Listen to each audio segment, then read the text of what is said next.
Good morning everyone, my name is Shalu Vaishnav. मैं BSc BEd third year की छात्र अध्यापिका हूँ। माय कॉलेज नेम कौटिल्य महिला शिक्षण प्रशिक्षण महाविद्यालय। आज हम केमिस्ट्री के कार्बधात्विक यौगिकों के बारे में पढ़ेंगे। वो यौगिक जिनमें एल्किल समूह का कार्बन परमाणु धातु परमाणु से संयोजित रहता है वह कार्बधात्विक यौगिक कहलाता है। RNA, alkyl sodium, alkyl lithium, RLi, alkyl magnesium halide, RMgX। कार्बधात्विक यौगिकों का नामकरण निम्न बिंदुओं के आधार पर किया जाता है। फर्स्ट, इन यौगिकों के नामकरण में सर्वप्रथम एल्किल समूह को लिखा जाता है। इसके पश्चात धातु परमाणु का नाम लिखा जाता है। Example CH3Na, methyl sodium. Second, यदि एल्किल समूह समान प्रकृति में होते हैं तथा दो या दो से अधिक संख्या में उपस्थित होते हैं तो इनके नामकरण में एल्किल समूह की संख्या को ड्राई, ट्राई, टेट्रा पूर्ण लग्न से प्रदर्शित किया जाता है। उदाहरण CH3 ZnCH3 dry methyl zinc. Third, यदि यौगिकों में असमान प्रकृति के एल्किल समूह उपस्थित होते हैं तो इनका नामकरण अंग्रेजी वर्णमाला क्रम के अनुसार किया जाता है। उदाहरण CH3 ZnCH2H5 ethyl methyl zinc.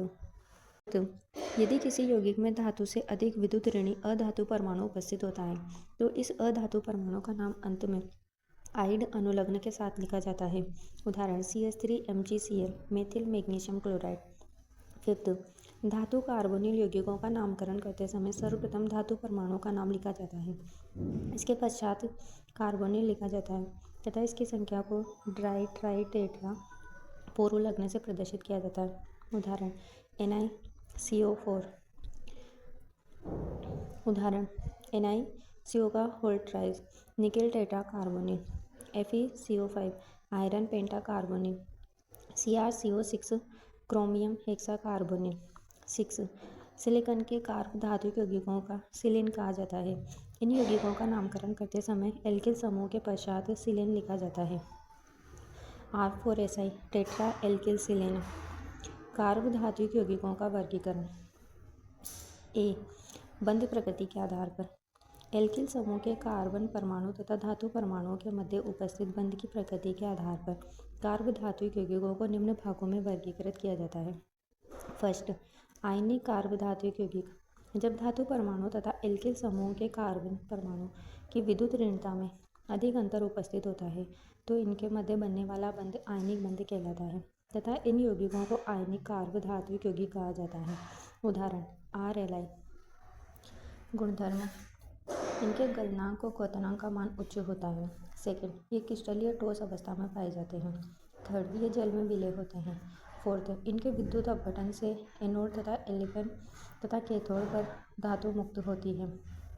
2RLi विद्युत धारा जब प्रवाहित करने पर 2R minus धनायन 2Li plus, anode पर 2R माइनस 2R मुक्तायन प्लस 2 इलेक्ट्रॉन्स।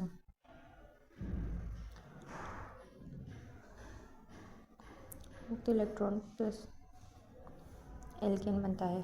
कैथोड पर 2RLi plus धनायन 2 electrons 2Li। Second, सहसंयोजक कार्बधात्विक यौगिक। जब धातु परमाणु तथा एल्किल समूह के कार्बन परमाणु की विद्युत ऋणता लगभग बराबर होती है तो इनके मध्य बनने वाले बंध सहसंयोजक प्रकृति के होते हैं तथा इस प्रकार के कार्बधात्विक यौगिकों को सहसंयोजक कार्बधात्विक यौगिक कहा जाता है। R4Si R2Zn इसके उदाहरण हैं। थर्ड, विस्थानीकृत बंध युक्त कार्बधात्विक यौगिक। वह कार्बधात्विक यौगिक जिसमें दो इलेक्ट्रॉनों का साझा दो से अधिक परमाणुओं के मध्य होता है तो इस प्रकार बने बंध को विस्थानीकृत बंध कहा जाता है तथा इन यौगिकों को विस्थानीकृत बंध युक्त कार्बधात्विक यौगिक कहा जाता है।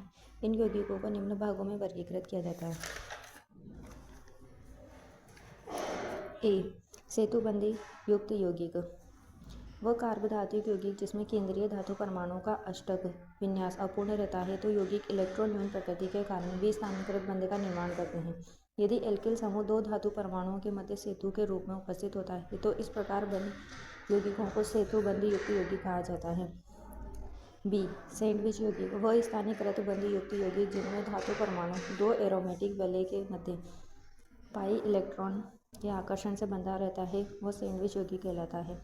C, ओल्फिनिक बंधयुक्त सी ओलिफिनिक बंद युक्त यौगिक। विस्थानीकृत बंद युक्त यौगिकों में धातु परमाणु का रिक्त कक्षक एल्किल अथवा एल्काइन के पाई इलेक्ट्रॉन अवयव से अतिव्यापन दर्शाता है। इसके पश्चात धातु का भरा हुआ डी कक्षक असंतृप्त बंद युक्त यौगिकों में उपस्थित कार्बन के रिक्त विपरीत बंद कक्षकों से अतिव्यापन दर्शाता है।